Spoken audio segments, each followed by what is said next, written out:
Hadirin, pada waktu bersama di masjid kemarin, sahabat yang menemani Ustadz Edi bertanya dengan pertanyaan yang menggelitik.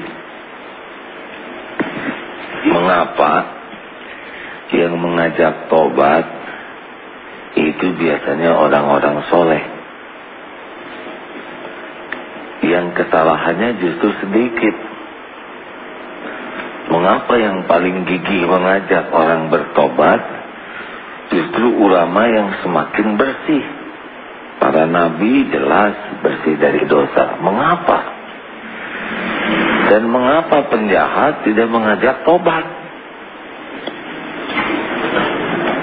Kita tidak lihat pencuri mengajak tobat, koruptor mengajak tobat. Mengapa? Saudaraku tahu jawabannya mengapa? Ternyata semakin seseorang semakin baik, soleh, dia semakin punya kemampuan untuk jujur melihat kekurangan dirinya. Bahkan semakin bagus sholatnya, dia semakin banyak tobatnya. Mengapa? Karena dia berhasil menemukan ketidakkhusyuan dalam sholatnya. Sedih, padahal mungkin sudah 90% khusyunya, dia tetap tobat. Kenapa? Yang 10% tidak khusyuk ini yang ditangisinya. Beliau mungkin sudah menolong orang begitu banyak, tapi tetap sedih. Mengapa? Khawatir ada tidak ikhlas di dalam menolongnya. Jadi semakin soleh, semakin berhasil menemukan celah-celah kekurangan pada dirinya, sehingga tobat. Sebaliknya, orang-orang yang buta hatinya, dia tidak melihat kekurangan dirinya, yang dia lihat kelebihan. Tuh, kalau saya jelek, saya ditangkap, buktinya lolos. Tuh, kalau saya orangnya buruk, mungkin orang lain menjauhi saya. Terbukti saya banyak kawan. Lebih buruk dari itu, selain dia sibuk melihat kelebihan kebaikan dirinya, yang paling fatal, lambat laun dia akan menganggap baik keburukannya. Jadilah orang yang super bebal. Sudah dia buruk, kelakuannya dianggap benar, sehingga tidak usah heran dia akan menjadi membangga-banggakan dirinya. Inilah hijab yang paling fatal bagi orang-orang yang ingin hidup dekat dengan Allah, yaitu terhalang dari kemampuan melihat dirinya dengan jujur, jernih. Nanti kalau sholat itu ketahuan, orang-orang yang dengan pertolongan Allah bisa melihat diri sangat sering menangis, tapi yang ditangisi adalah dirinya. Menangis sholatnya yang belum bisa khusyuk, menangis karena terlambat ke masjid, menangis karena ada perkataan yang tidak perlu tapi keluar, menangis tobat karena ada lirikan mata kepada yang tidak halal dilirik, menangis karena tidak bisa saum sunat. Ada orang yang sampai nangis kalau lupa zikir, luar biasa. Aduh, saya tadi ada sekitar 10 menit lolos tidak berzikir, ampun ya Allah. Jadi kalau orang sudah sangat banyak menangisi dirinya, tersungkur, itu ciri-ciri insya Allah orang yang disayang Allah. Karena setiap kali berbuat dosa sekecil apapun, dia tobat bersih. Tetapi kalau sholatnya nangis, dan sepanjang nangisnya hanya sakit hati karena orang lain, karena ditagih hutang nangis, hutang kepada Allah tidak nangis.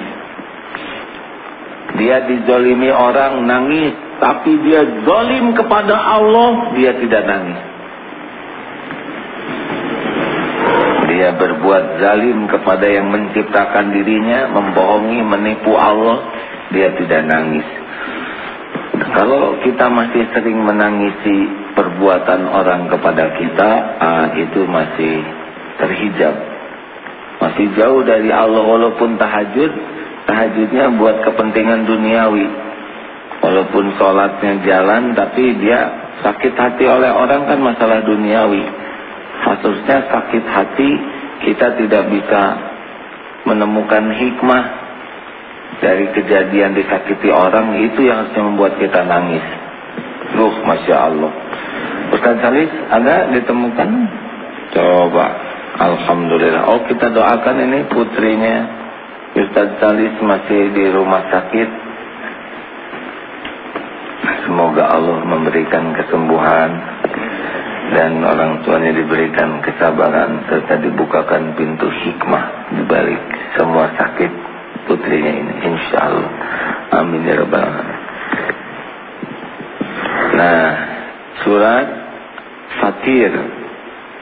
Fatir atau pencipta, artinya surat ke-35 ayat 8. Silakan Ustaz.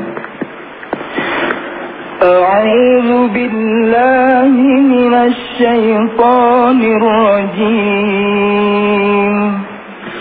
Bismillahirrahmanirrahim. Afaman zuyyina lahu su'u 'amalihi fara'ahu hasana fa inna Allaha yudhillu man yasha'u wa yahdi man yasha'. فلا تذهب نفسك عليهم حسرات إن الله عليم بما يصنعون. Hamba berlindung kepadamu, duhai Allah, wahai Allah, dari segala tipu daya setan yang engkau kutuk dengan menyebut namamu ya Rabb. Wahai yang maha pengasih, wahai yang maha penyayang.